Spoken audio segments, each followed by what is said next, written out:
అండి, నమస్కారము, good morning. Yes, Venugopal Yadav గారు, గవర్నర్కి కొత్త సర్కార్కి మధ్య సఖ్యత మనం చూస్తున్నాం. ఇదే గవర్నర్కి రాజ్ భవన్ వర్సెస్ ప్రగతి భవన్గా సాగినటువంటి విషయాలను కూడా చాలా సందర్భాల్లో చర్చించుకున్నాం. ప్రోటోకాల్ అంశాలు, లేదంటే అట్ హోమ్కి సంబంధించిన విందు కార్యక్రమాలు. ఇంతకుముందు సంధ్యారెడ్డి గారు చెప్పారు, దేవాలయాలకు వెళ్ళినప్పుడు కూడా కనీసం ప్రోటోకాల్ ఇవ్వడం లేదు, కనీసం పట్టించుకోవట్లేదని ఆవేదన వ్యక్తం చేసిన అంశాలు, ఒక మహిళను చూడకుండా చెప్పినటువంటి అంశాలు.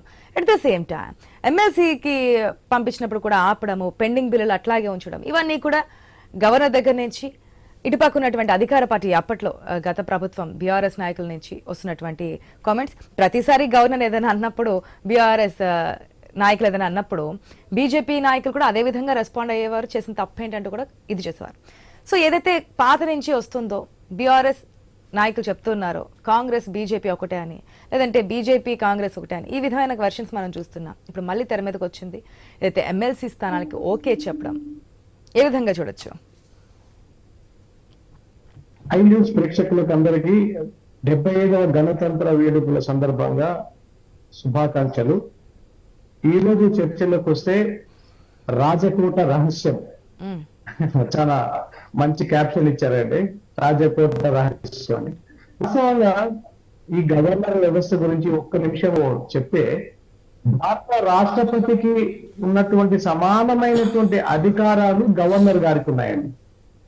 ఆర్టికల్ 159 ప్రకారం రాష్ట్ర వ్యవహారాల పరిపాలనలో రాజ్యాంగాన్ని, చట్టాన్ని పరిరక్షించడానికి గవర్నరు తన ఇటువంటి శాసన అధికారాలు, అదేవిధంగా కార్యనిర్వహణ అధికారాలు, అదేవిధంగా విచక్షణ అధికారాలు, ఈ 3 రకాల అధికారాలు గవర్నర్ కి ఒక ప్రాథమిక ఒక విధి, గవర్నర్ యొక్క విధి అది.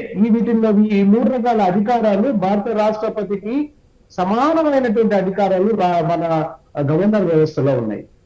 ఇక గవర్నర్ ని లెక్కలింతనంగా మాట్లాడారు, గవర్నర్ కి ప్రోటోకాల్ ఇవ్వలేదు. గతంలో అసలు ప్రథమ పౌరాలు గవర్నర్ గారు ఒక మహిళను కూడా చూడకుండా అవమానించిన తీరుని గతంలో భారతీయ జనతా పార్టీ ఎండగట్టింది, విమర్శించినాం, దాన్ని ప్రజల్లోకి తీసుకెళ్ళినాము. తదుపరి ఇక బీఆర్ఎస్ ప్రభుత్వంలో వ్యతిరేకతను చూపించడంలో భారతీయ జనతా పార్టీ ముందుంది. కాకపోతే కొన్ని వ్యూహాల ఫలితంగా కాంగ్రెస్ పార్టీ అధికారంలోకి వచ్చింది. మంచిదే, కాంగ్రెస్ పార్టీ అధికారంలోకి వచ్చింది. ఈ రోజు గవర్నర్ సఖ్యత అని మళ్ళీ రాజకీయమైనటువంటి అంశాలకు ఈ రోజు బీఆర్ఎస్ తెరలేపుతుంది. గతంలో ఏ విధంగా అయితే కేటీఆర్ గారు మాట్లాడినటువంటి మాటలు, అసలు గవర్నర్ వ్యవస్థనే రద్దు చేయమని చెప్పినటువంటి మాటలు కూడా మనం విన్నాం. కేటీఆర్ గారు, బీఆర్ఎస్ పార్టీకి సంబంధించినటువంటి కేటీఆర్ గారు. అదేవిధంగా వీళ్ళు ప్రజలకు, ప్రజల అవసరాలకు సంబంధించినటువంటి రాజ్యాంగ హక్కుని ఉల్లంఘించి నియంతృత్వ పోకడలతో పోతున్నారు కాబట్టి వాళ్ళకి ప్రజల అధికారం ఇవ్వలేదు వాళ్ళకి మరోసారి. అది గుర్తుంచుకోండి. అది మర్చిపోయి ఇప్పటికీ కూడా వాళ్ళ ప్రవర్తన, వాళ్ళ తీరు, వాళ్ళ యొక్క బాడీ లాంగ్వేజ్ ఎలా ఉందంటే వాళ్ళు ఇంకా అధికారంలో ఉన్నట్టే ఫీల్ అవుతున్న వాళ్ళు. ఒకసారి మీరు గమనిస్తే కేటీఆర్ గారు మాట్లాడడం కానీ, హరీష్ రావు గారు మాట్లాడడం కానీ, ఈవెన్ కవితమ్మ మాట్లాడడం కానీ, వాళ్ళ కొంతమంది గెలిచిన వాళ్ళు కానీ, మంత్రులు వాజీలు కానీ మాట్లాడే తీరు ఎలా ఉందంటే, వాళ్ళు ఇంకా కూడా ప్రభుత్వం మాదే ఉంది, మేము కాబోతున్నాము, మేము కొన్ని రోజులు నిన్నటికి నిన్న ఒక ఎమ్మెల్యే గారు మాట్లాడతారు. ఇవన్నీ ఎందుకు? వీటన్నిటికీ ఫుల్ స్టాప్ పెట్టాల్సిన బాధ్యత ప్రస్తుత అధికార పార్టీ కాంగ్రెస్ పార్టీ. కాంగ్రెస్ వీళ్ళతో దుంకుడు వ్యవహారాలు కానీ, వీళ్ళ మీద ఎటువంటి అవినీతికి పాల్పడింది, గతంలో ఇంత అప్పయింది, ఇన్ని కోట్ల అప్పయింది, ఇవన్నీ కూడా ఏదో బిల్డప్ ఎక్కువ, బిజినెస్ తక్కువ ఎక్కువ వ్యవహరిస్తుంది కాంగ్రెస్ పార్టీ.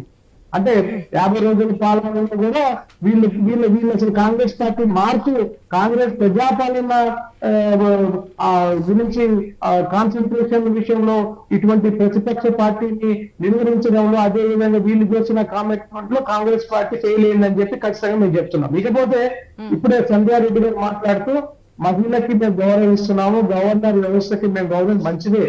పై స్థాయిలో గవర్నర్ వ్యవస్థకి మహిళలకి గౌరవిస్తుంది, చాలా మంచిది. కానీ నిన్నటి రోజున ఆ ఏబీవీపీ అఖిల పరిషత్కి సంబంధించినటువంటి ఝాన్సీ అనేటువంటి ఒక మా యొక్క సెక్రటరీ గారు రాజేంద్ర నగర్ లో ఆమె ఉద్యమం గురించి పోరాడుతుంటే, ప్రజా సమస్యలు పోరాడుతుంటే ఆ మహిళ అయినటువంటి ఆ అమ్మాయిని జుట్టు పట్టుకొని లాగినటువంటి వైనాన్ని ఈ రోజు ఎందుకు మాట్లాడతలేరు కాంగ్రెస్ పార్టీ వాళ్ళు అని అడుగుతున్నా. స్కూటీ